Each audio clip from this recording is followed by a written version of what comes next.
নমস্কার, আরজিটিআর ডায়েরির নতুন একটা দিনের ভিডিওতে আপনাদের স্বাগত।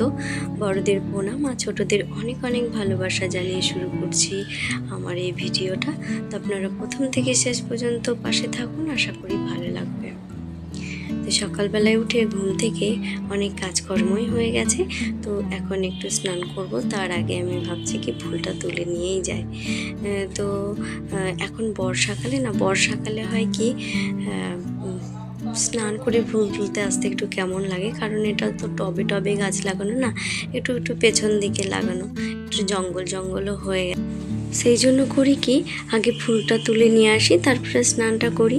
তো এদিকে ফুল তুলে স্নান করা হয়ে গেছে। তারপরে এই তো কিছু কাচাকুচিও হয়েছিল, এক বালতি মতো, তো সেগুলোই এখন একটু ছাদে এসে মেলে দিচ্ছি। আর এত পরিমাণে রোদ, মানে তাকানো যাচ্ছে না সূর্যের দিকে, আর মেঝেটাও তেতেছে খুব। আর খালি পায়ে এসেছি, পা মনে হচ্ছে একদম পুড়ে যাচ্ছে। তো কোনো রকমে জামা কাপড়গুলো একটু মেলার চেষ্টা করছি।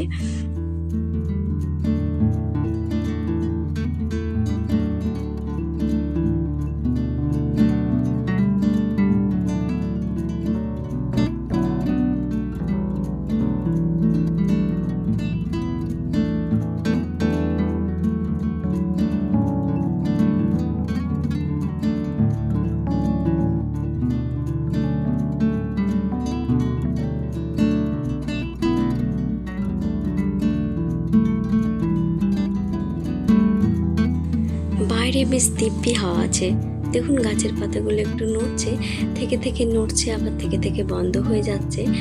আর কিন্তু ঘরের ভেতরে একটু হাওয়া প্রবেশ করছে না, এমন অবস্থা।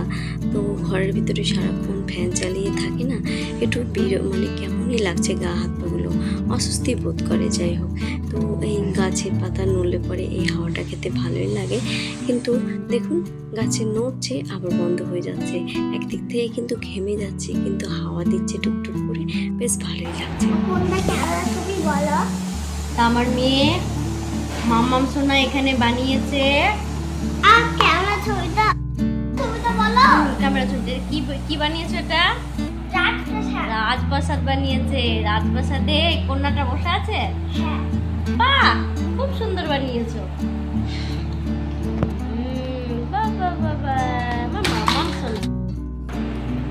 তো আমার ছেলে মেয়ে বর্তমানে সবাই ভুট্টা খেলো, এবার আমার জন্য পুড়িয়ে রেখেছিল, আমি সেটা খাচ্ছি। এখন সকালের খাবার, এখন 11:30 বাজে, সকালের খাবার খাচ্ছি। মাছি বসছে, মাছি আসো। একটু বিট লবণ আর লেবু দিয়ে মাখছি, খেতে খুব ভালো লাগছে। তো ছেলে মেয়ে একটু করে ভুট্টা পোড়ানো খেয়েছে একটা করে, আর এইদিকে কলা আর পেঁপে দেওয়া হচ্ছে। আজকে কি মানে কাজু বাদাম আর কিশমিশটা দেওয়া হয়নি, ওরা কলা কোথায় ছিল। এবার কালী পুজোর এটা। তো সকালের খাবার দাবার সেরে এবার চলে এসেছি একটু রান্নার পর্বে। দুপুরের জন্য তো কিছু রান্নাও করতে হবে, তাই না? তো এই যে পনিরটা আজকে করব। তো আমার কর্তামশাই তো পনির খাবে না, তো তার জন্য আজকে রান্না করব। ভাবলাম একটু উচ্ছে আলু ভাজা করব, পনির করব আর ডাল করব। তো উনি তো খাবেন না, তো আবার ভাবলাম কি তাহলে পনিরটা করব আর উচ্ছে আলু ভাজাটা করব না, তার পরিবর্তে আমি কি করে দিলাম বলুন তো, আলু আর পেঁপের তরকারি। তো ওটা হয়ে গেছে, আর এই পনিরের জন্য আলুটা আমি কেটে নিয়েছি, আর এদিকে পনিরটা কেটে নিচ্ছি। আর এই পনিরটা না খেতে খুব সুন্দর। আগে যেটা পনির নিয়ে আসতো সেটা একটু কেমনই লাগতো, এটার কালারটাও কিন্তু সাদা ছিল, এটা একটু ক্রিম কালার, কিন্তু এটা খেতেও খুব ভালো। আর সেইটাই আমি তাড়াতাড়ি করে কেটে নিলাম। এবার শুধু পনিরটা রান্না করলেই হয়ে যাবে, বাদ বাকি আমার ডালটাও হয়ে গেছে, আর আলু পেঁপের তরকারিটাও হয়ে গেছে, ভাতও হয়ে গেছে। তো এবার একটু রান্নার পর্বে চলে আসছি, মানে এই পনির রান্নার পর্বে। যাই হোক, তো যেটা নিরামিষ রান্না, তো পনির তো নিরামিষই হয়, তো আমি একদম নর্মালভাবেই রান্না করি। তো নর্মালে কিছু ফোড়ন দিলাম, একটু তেজপাতা, একটু শুকনো লঙ্কা, আজকে একটু 5 ফোড়ন দিলাম, জানেন তো। তো একটু 5 ফোড়ন দিয়ে ওই আলুটাকে দিয়ে দিলাম, তারপরে আলুর উপর একটু লবণটা দিয়ে দিচ্ছি। আর আজকে পনিরটা সাদা তেলেই রান্না করছি, অন্যান্য দিন সর্ষের তেলেও করি, আমার সর্ষের তেলটা একটু বাড়ন্ত হয়ে গেছে। তো আলুটা যখন একটু ভাজা হয়ে গেল, তখন একটু ধনে গুঁড়ো, একটু জিরে গুঁড়ো আর একটুখানি আদা লঙ্কা বাটা দিয়েছি, ব্যাস। আর একটু এই তো কষানো কষানো হয়ে যাবে, তখন একটু টমেটোটা দিয়ে দিলাম। টমেটোটা যখন একটু কষানো কষানো হয়ে যাবে, তখন আমি একটু সামান্য পরিমাণে তো চিনি লাগবে, সেই চিনিটা দিয়ে দেব। তো চিনিটা দিয়ে দিয়েছি, তারপরে হচ্ছে কি জলটা ঢেলে দিয়েছিলাম। জল ঢালার সাথে সাথে পনিরটা দিয়ে দিয়েছিলাম। এবার দেখুন কি সুন্দর কালার এসেছে, বেশ ভালো লাগছে। আর খেতেও একটু বেশ ভালোই লাগে। ভাতের সঙ্গে তো একটু লবণ ঝাল করে করলে মিষ্টি থাকে, লবণ থাকে, ঝাল থাকে, বেশ ভালো লাগে। আর একটা সময় হয়েছিল কি জানেন, মনে হচ্ছিল কি এই পৃথিবীতে বেঁচে থেকে আর কি লাভ, কি আছে জীবনে। কিন্তু এখন যত দিন বাড়ছে না, তত বেঁচে থাকার আনন্দটা বেড়েই চলেছে। মানে বেঁচে মনে হচ্ছে যে কি এখন মৃত্যুকে দেখেই ভয় পাচ্ছি। এখন বাঁচার তাগিদেই জীবনটা ছুটে চলেছে, এরম মনে হচ্ছে। আর এই দুষ্টু দুটোর জন্য আরও বেশি, যদি কিছু হয়ে যায় ওদেরকে কে দেখবে, এরকম একটা ভাবনা চিন্তা হয়ে যায়। কিন্তু কি বলুন তো, আর একটা কথা, যে যার জন্য যে যার কপাল নিয়ে আসে সে তেমনভাবেই থাকে। তার সাথে কর্মও অনেকটাভাবে জড়িত থাকে, অনেকটা মানে ভালোভাবেই কর্ম জড়িত থাকে। কিন্তু কেউ কারোর জন্য কারো জীবন থেমে থাকে না। হয়তো আমি ভাবি যে কি আমার যদি কিছু হয়ে যায় তাদেরকে কে দেখবে, তখন হয়তো ঠিকই হয়ে যাবে, তাই না বলুন? তো যাই হোক, আমি সেই ফুলটা তুলে নিয়ে এসেছিলাম। এদিকে আমার রান্নাবান্নাগুলো কমপ্লিট হয়ে গেছে, গ্যাস মোছা, বাসন ধোয়া সব কিছু হয়ে গেছে। একবার তো সকালে স্নান করেছি, আর একবার স্নান সেরে নিলাম। গরমের দিনে দুবার স্নান হলেও কোনো এখন ব্যাপার হচ্ছে না। তো ফুলটা একটু ঢেলে নিলাম আমি। ফুলে কী হচ্ছে বলুন তো, এই সুড়সুড়ি পিঁপড়ে, কালো কালো ওই পিঁপড়েগুলো খুব দেখা যাচ্ছে। তো এই ঝুড়িতে একটু ঢেলে নিলাম, তাহলে পিঁপড়েগুলো সরে যাবে। দিয়ে আমি একটু পুজোটা করে নিই।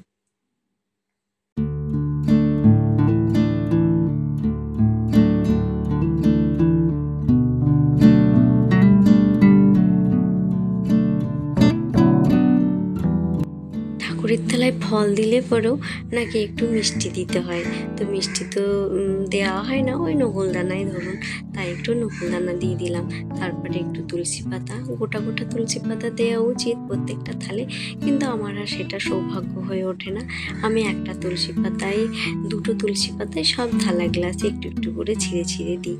আর এদের শিব ঠাকুরটাকে ওই যে সিংহাসনের ওখানে থাকে, তো ওখান থেকে জলটা ঢালতে না একটু অসুবিধাই হয়, তাই ওকে তো স্নান করাতে নিচে নামাতেই হয় ধোয়ার জন্য, তাই নিচেই আমি জলটা ঢেলে উপর দিকে তুলে দিই। আর একটা কি জানেন তো, আমি না মানে এই কাঁচা ধূপকাঠি ছাড়া এইরকম এমনি বাজার চলতি যে ধূপকাঠিগুলো থাকে একটু সেন্টওয়ালা, সেটার গন্ধ নিতে পারি না। ডাস্ট অ্যালার্জি তো, কাঁচা ধূপকাঠিটার গন্ধটা সেরকম থাকে না, সেই জন্য ওটাই আমি ইউজ করি। তো আমার কাঁচা ধূপকাঠিটা একটু বাড়ন্ত হয়ে গেছে, সেই জন্য ধূপকাঠির প্যাকেটে সে যে দুধ দেয় লম্বা লম্বা, সেগুলোই একটু করে জ্বালিয়ে নিচ্ছি। ওটাকে কি বলে, দুধ টিকা না কি, যাই হোক কিছু একটা বলে। তো এইদিকে আমার ঘরের পুজোটা দেওয়াও হয়ে গেছে, আর এখানে একটু জল টল পড়ে গেছিলো, সেটা একটু মুছে নিচ্ছি। মুছে নেওয়ার পরে একটু তুলসী গাছে জল ঢেলে দিয়ে আসবো।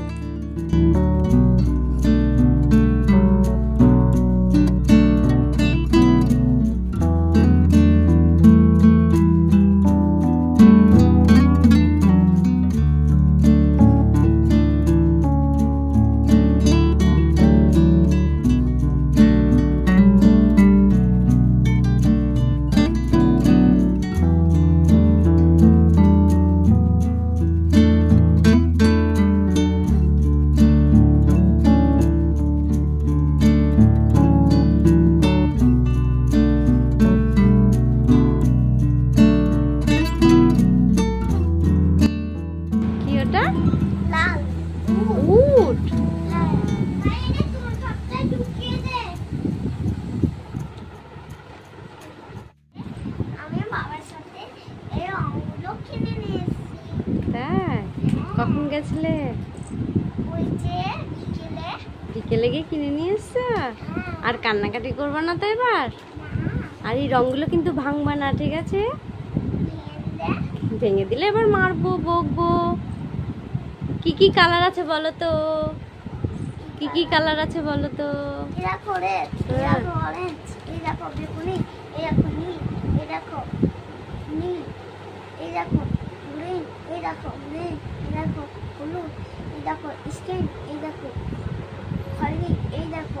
সাদা, এই দেখো কালো। কালো, কালোকে ইংরেজিতে কি বলে? আমারও তো একটা রং আছে। তোমারও আছে? কালোকে ইংরেজিতে কি করবে এটা? দেখবে আমার কোটা ব্ল্যাক। দেখি, দেখো। তিনটে উট। এটা তো শোকেসে ছিল না? হ্যাঁ, হ্যাঁ। না মামা একটা উঠ দিয়েছিল, এমনি তিনটে নিয়ে নিয়েছে। তাই? ওটা আগে ওর আগে রং কিনেছিল না, সেই আগের রঙের রুটগুলো সব রেখে দিয়েছিল, তাই তাই তো। চলো এবার দুধ খেয়ে নাও। এই দেখো বাটিতে দুজনের দুধ আছে রয়েছে। আর আমি কি কি কালার দিয়েছে বলছি, রেড, পার্পল, অরেঞ্জ, তারপরে স্কাই ব্লু, ব্লু, ব্লু। তো নতুন নতুন জিনিস পেলে প্রত্যেকেরই খুব আনন্দ থাকে, সেটা ছোটই হোক আর বড়ই হোক, তাই না? তো এই যে ওরা রং নিয়ে খেলা করুক এখন।